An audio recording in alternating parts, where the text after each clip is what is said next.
It is not easy, especially in this country, to close your ears to detractors, and there are many detractors. And this morning, Steve and I had a conversation and agreed that we are going to move until you tell us to stop.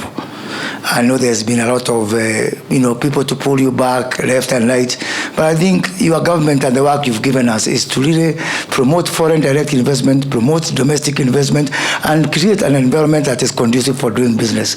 And there's one thing you've also taught us, to look at the positive side of people, not the negative side. If you want to see the negative side of people, you'll find so many negatives. But I think it's possible to focus on the positive things that are happening. So I want to assure Steve that we're going to sit together, as indeed the President has directed this morning, look at our framework for the special economic zones. We have got 13 privately licensed special economic zones in this country. And among them, very, very few have taken off. And Tatu City is one of them. And I'm very proud of that. So we are going to work with Tatu City to move, create a good benchmark for other private special economic zones, review the framework, and generally ensure that we are working together, because this is a shared responsibility between the private investors and ourselves.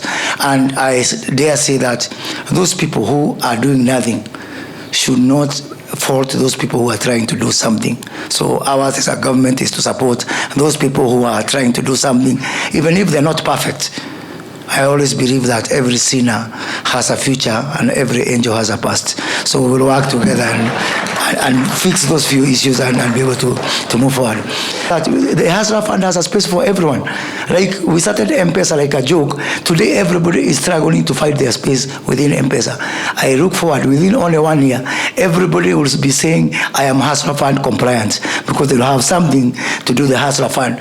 And what we are going to do with my brother Simon is to create a framework where everybody can be able to hook up into the Hustler Fund. Finally, Your Excellency, we have agreed with Peter that the aggregation centers which you are supporting us, the export aggregation centers in Uganda, in DRC, in South Africa, in Dubai, in the US, in South Korea, where we were last week, that we can be able to use our technology-driven distributors like Twiga, like Market Force and others, to be able to help us in expanding our exports and creating a last mile infrastructure for being able to drive the Kenyan product.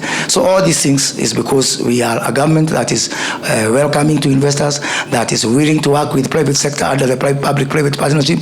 I do believe that we were in South Korea last week and we saw an economy that is 18 times as big as our economy in terms of GDP. Yet some 50, 60 years ago, we were giving them money. Same population, around 50 million people, it is doable. And we are going to do. In doing this, we are going to have some division of labor. What you have shown us is to focus on work. We are focusing on work.